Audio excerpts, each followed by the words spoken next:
المرصد المغربي لمناهضه التطبيع، بمعنى خصو يزول المرصد المغربي لمناهضه التطبيع، خص تزول مناهضه التطبيع، خص القبول بالتطبيع، خص القبول بالقتله المحتلين الذين يتآمرون على المغاربه ويقتلون المغاربه ويخططون لتدمير المغرب. بمعنى هذا هو القصد، تزقب الغزه. ماش دنا حنا بيننا وبين شي فلسطين، معنا اسرائيل، حنا اصحاب اسرائيل، هذا تيدعمونا في الوحده الترابيه.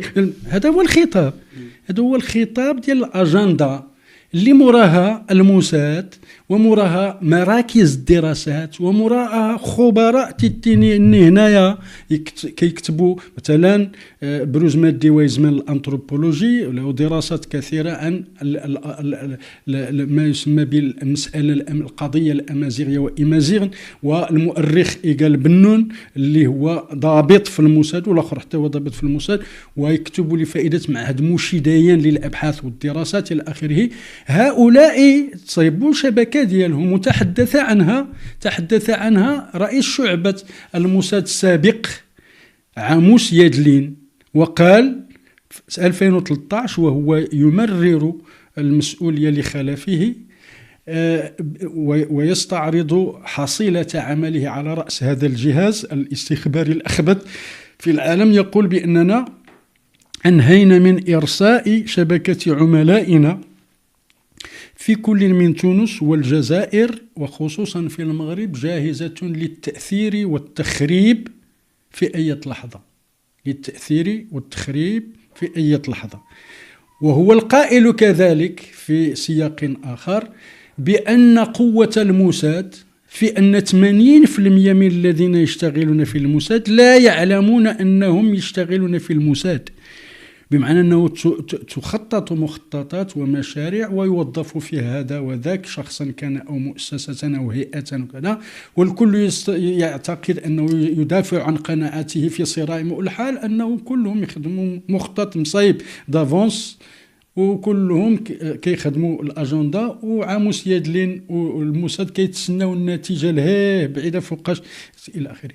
فهذا النقاش نفسه هو يخدم الأجندة لأنه كيف يخدم الأجندة وأهدافها بحرف النقاش وتركيز الاهتمام في المجازر الصهيونية التي يتابعها العالم وذبح الأطفال يوميا ساعة بساعة منذ أزيد من سنة الآن، صرف الأنظار عن هذا المركز الذي يستقطب اهتمام العالم كله للخوض في أمور أخرى. وهذا ليس تهرب من القضية الوحدة الترابية، قضية وحدتنا الترابية انخرطنا فيها من زمان، ولا أريد أن أقول أمورا كثيرة وموجودة نفتخر بها ولا يمكن لأحد أن يزهيد علينا فيها، لا احنا ولا العائلة ولا وشنو عملنا تنعمله لله وللوطن ولا نتبجح به وبمالنا الخاص بخبز أولادنا في الوقت الذي تضيع فيه الملايير بدعوى الدفاع عن الوحدة الترابية، ويأتون بالنتائج العكسية عن الدفاع عن الوحدة الترابية. الوحدة الترابية نقتنع بها، ندافع عنها، نتبناها، استشهد من أجلها أجدادنا في الأطلس وفي الصحراء نفسها. والد وحمان الذي تحاوره هو أول من خطأ الخطوة الأولى في المسيرة الخضراء، ومسجلة في استوديوهات التلفزيون المغربية، وكل مناسبة المسيرة الخضراء كيطلقوا هذاك الفيديو هذاك الأول اللي كتشوف بالقردورة. ولكن ليس الفتى من يقول كان أنا. صحيح، ما الفتى من يقول ها أنا ذا. نعم. وحمان طلع الكاميو مع أصحابه يمشي مع باه في المسيرة وأنزلوه ومشاو صحابي اللي كيقراو معايا في الليسي. كيف كاميو؟ ركبت ونزلوا قال لي باك مشى، ما يمكنش يمشيو جوج من العائله. صحابي هما السي عرباوي احمد، السي حسا مات مؤخرا ضابط كبير في الجيش، كنا كنقراو في الليسي ومشاو في المسيره. انا نزلوني لان الوليد مشى، وهو اول من اطلق الله اكبر وخطى الخطوه الاولى. هي في التلفزيون كيديروها كل مناسبه ديال المسيره الخضراء. ما غيش نجبد هذا الشيء، ماشي من قال ابي، لان كان كيقولوا هذا الشيء. اما جدوه جده من أبيه استشهد وهو يدافع عن الوطن، وجده من أمه استشهد وهو يدافع عن الوطن. لا أحد يشكك في فلا يمكن أن يزايد أبناء العملاء، أبناء الاستعمار، أبناء الحماية يجيوا الآن يعطيونا دروس في الوطنية. بصح واحد القضية دابا فكرتيني فيها وكتضحكني والله العظيم. أحيانا أتابع ما ينشر، كتلقى شي وحدين بحال دابا واحد خينا ما بغيتش نسميه لك، كان في الحبس أنا كنعرف، وهو يقول وقالها ماشي غالية، قالها تصور كي ياخذ، قال لك كانوا كيجيبوا لي 10 دجاجات في النهار، اقسم لك بآيات الرحمن مولاي احمد. قال لك كيجيبوا له 10 دجاجات في النهار في الحبس ملي كانت القفه ماشي دابا.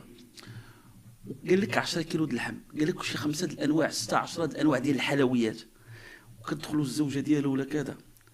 قال لك شي غير حلفوا ملي شهيتها طيله عامين الاخر قبل ما يخرج. هذه روايه.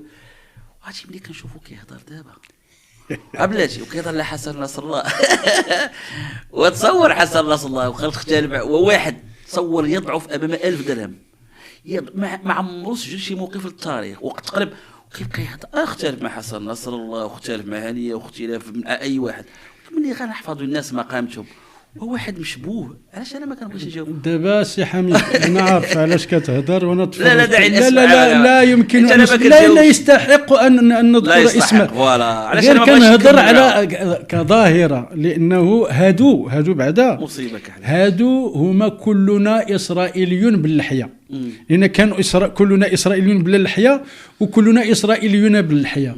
فهذا دابا كيزيد على ابو العبد اسماعيل هانيه رحمه الله والسني مات. شوف صديق، شوف حكمه الله صحيح. ان يستشهد سني قائد وزعيم سني هو ابو العبد هانيه في طهران عند الشيعة. عرفتاش واحد مقال جميل جدا، وحسن نصر الله عطى فلذة كبده منذ وجد وهو يواجه الموت والاستشهاد والقتل، واستشهد وتشتات الجثة ديالو من تيقولوا لي فك مع غزة، تيقول لهم ما يمكنش توقف الحرب في لبنان حتى توقفوا العدوان في غزة، وأدى ثمنها. ويجي شي واحد دابا كيحل فمو هذا بعدا واش عمرو أدى شي بنت ضحك على شي بنت الناس؟ واش عمرنا سمعنا شي فيديو كيضحك على بنات؟ سمعنا هذا كيضحك على البنات على سنة الله ورسوله. لا ماشي هذا، لا كتلقى مواد كتلقى غير كتشوف كنقولوا احترموا اختلف مع الإنسان، ولكن نحفظوا الناس ما قاع شويه.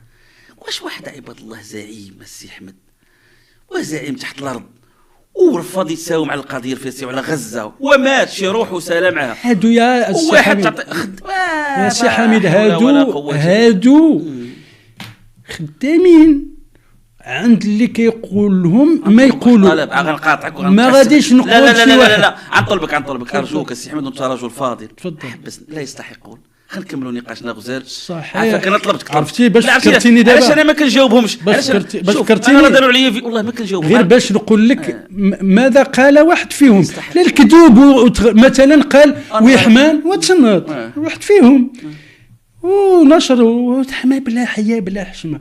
ويحمان قال أنا أصدق حسن نصر الله لكنني لا أصدق حزب الله. ما عمري قلت هذا الكلام، ما عمري قلت هذا الكلام. قلتي عندي هنا لا قلت ما يلي ونشر في استجواب في 5 صفحات والغلاف في مجلة الأيام.